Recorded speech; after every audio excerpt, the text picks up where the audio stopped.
Alright, today we're going to learn how to create a grid on our celebrity portraits.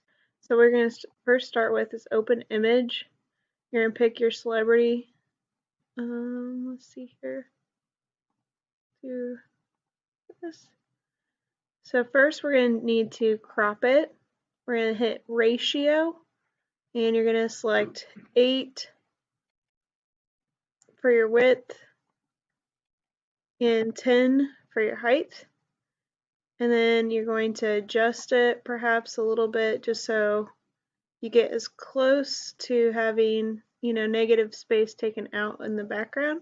Get as close to the face as possible so that way you can get some extra details from the portrait. Okay, looks good. Click enter. So now we have a cropped image of your celebrity. Next, we're going to add your grid. You're going to click the add button underneath your layers. You're going to click image. And I made 2 different templates that are available. You'll have the 1x1 where the 1 inch is gridded but the 2 inches are still there as it originally shows up. The 2x2 is the original grid, but those that want extra help or details, you can at least figure out where eyes are located, where they should end. I really like having a smaller grid than a larger grid just to ensure accuracy, but for this one we're going to do the 2x2 grid. And click open. And you're going to need to adjust it. Always like lining up one of the corners to the photograph and then reduce it further. You're going to click enter or click off the picture. And then that's your image. So you should have 1, 2, 3, 4, 1, 2, 3, 4, 5. Going for your row to column.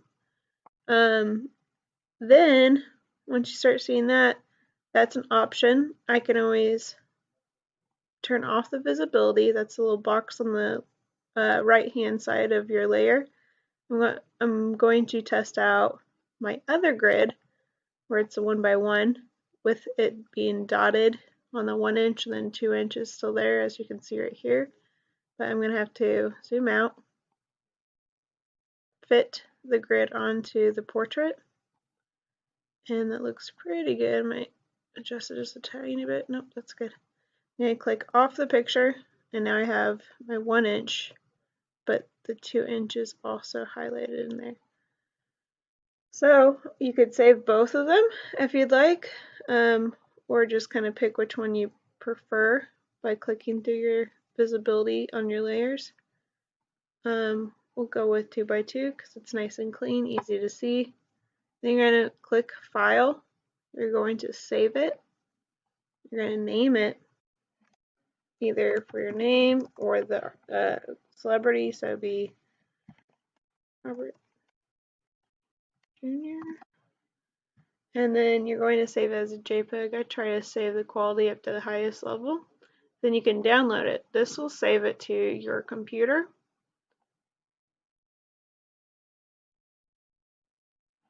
And then I always like to save it to a folder.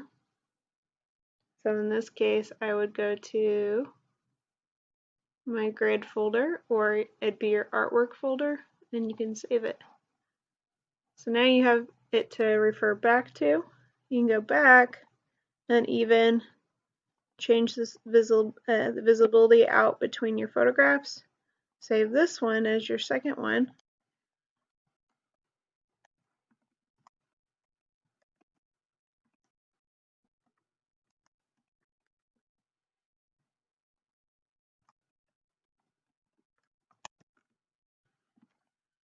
And then download that one as well.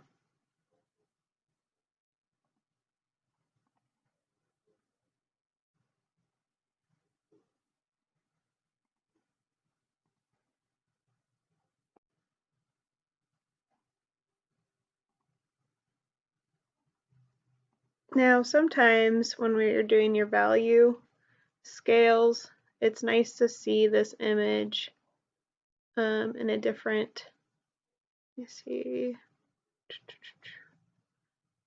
a different like setting is in black and white. So sometimes I will go to black and white so I can see the true value of what's being represented.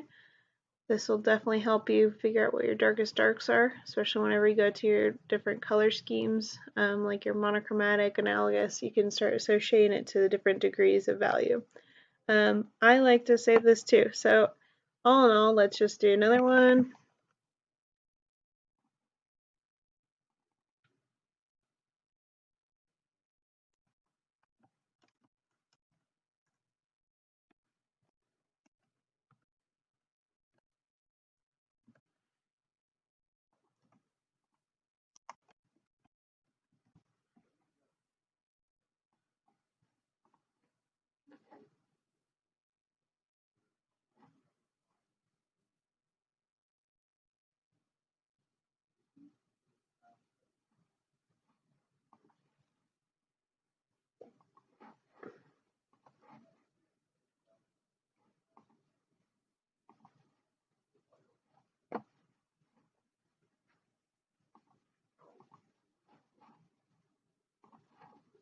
Alright, so I'm going to go to my folders now.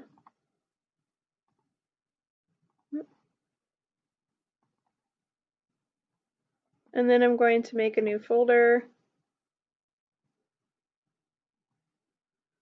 And this one will be called Celebrity Portrait.